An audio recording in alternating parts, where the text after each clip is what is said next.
Vamos agora à entrevista do dia com Maria Lídia Flandoli.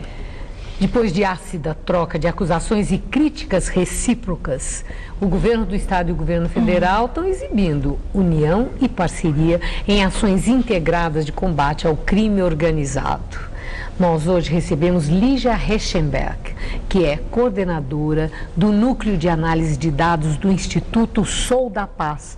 Ela vai fazer uma análise do crescimento dessa onda de violência em São Paulo. Muito obrigada, Lígia. Obrigada. Lígia, depois de tanta crítica, essa união, parceria de governo do Estado e governo federal sugere o reconhecimento que nós estamos diante de uma guerra entre a polícia e o chamado PCC? Olha, o que a gente percebe é que o governo está começando a reconhecer que a política que ele vinha colocando em prática nos últimos meses não estava funcionando. Não significa necessariamente o reconhecimento de que tem uma guerra declarada entre polícia e PCC. A gente precisaria elucidar todos esses homicídios para entender o que está por trás dele, mas já é um bom sinal que o governo está revendo o seu modo de agir.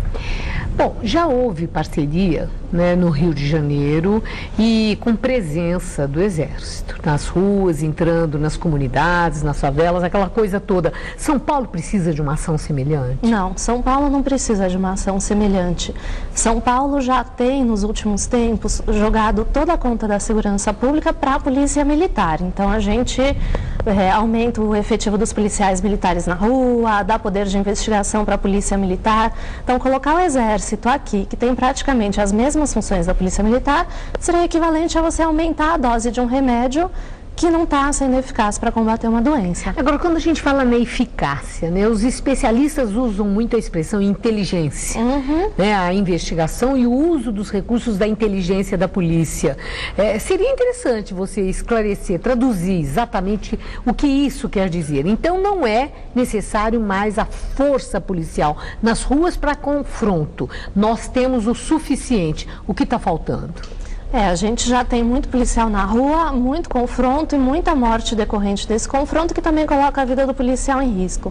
Quando a gente fala em inteligência, o que a gente está falando majoritariamente é esclarecer muito rapidamente os crimes. A gente hoje não tem condições, pelas informações que são divulgadas pela Secretaria de Segurança Pública, de saber quantos crimes são esclarecidos por mês, a velocidade com que eles são esclarecidos, se a Polícia Civil dá mais prioridade para roubo de veículo, para homicídio. Eu acho que quando a gente cobra por inteligência, a gente está cobrando por um rápido esclarecimento dos crimes. Quanto mais rápido a gente identificar quem está por trás, quem está cometendo esses crimes, mais a gente vai conseguir inibir outras ações criminosas semelhantes.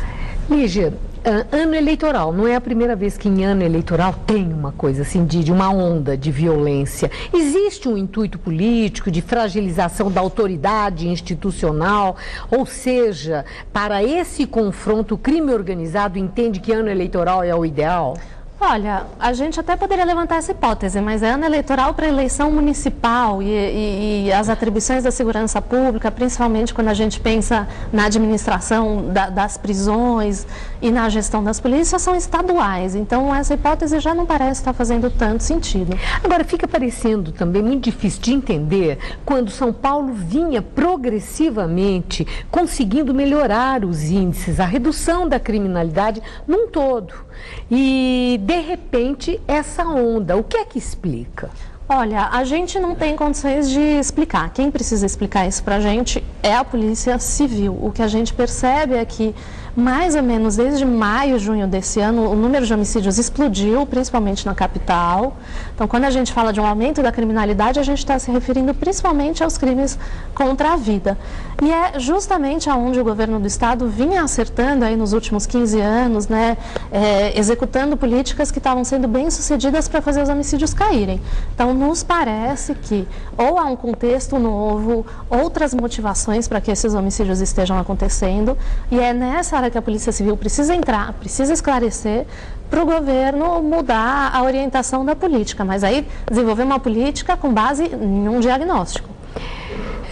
É interessante que o governo anunciou uma série de medidas, 6 medidas. E como é que vocês, no Instituto Sou da Paz, receberam o anúncio dessas medidas? Acha que existe a possibilidade de uma reversão dessa onda, mais ou menos a curto prazo, possa acontecer alguma coisa? Ou são medidas mais de médio e longo prazo? Olha, muitas dessas medidas não têm absolutamente nenhuma relação com o crime organizado e com o que vem acontecendo hoje na cidade de São Paulo. Enfrentamento ao crack, por exemplo, não tem nenhum vínculo com essa questão. Então a gente precisa tomar muito cuidado também, então comemorar que estamos fazendo uma parceria, mas onde a gente acha que o governo federal poderia ajudar também o governo estadual é investir ainda mais, fortalecer o trabalho da perícia. A gente tem uma polícia técnico-científica que é muito pequena, ainda é grande em relação a outros estados, mas é pequena. Fortalecer o trabalho da inteligência, sistemas de informatização dos dados para que a Polícia Civil trabalhe com mais agilidade. Ou seja, investimento também? Falta dinheiro? O orçamento de segurança pública do estado de São Paulo é muito alto, é mais de 10 bilhões de reais. Então não falta dinheiro, precisaria investir melhor esse dinheiro, mas talvez aí seja um lugar onde o governo federal possa entrar também. Transferir presas, a gente precisa entender se isso vai ter um efeito positivo ou se não vai funcionar. Agradeço muito sua entrevista. Obrigada. Uma boa noite, obrigada, Lígia. Boa noite. Estela.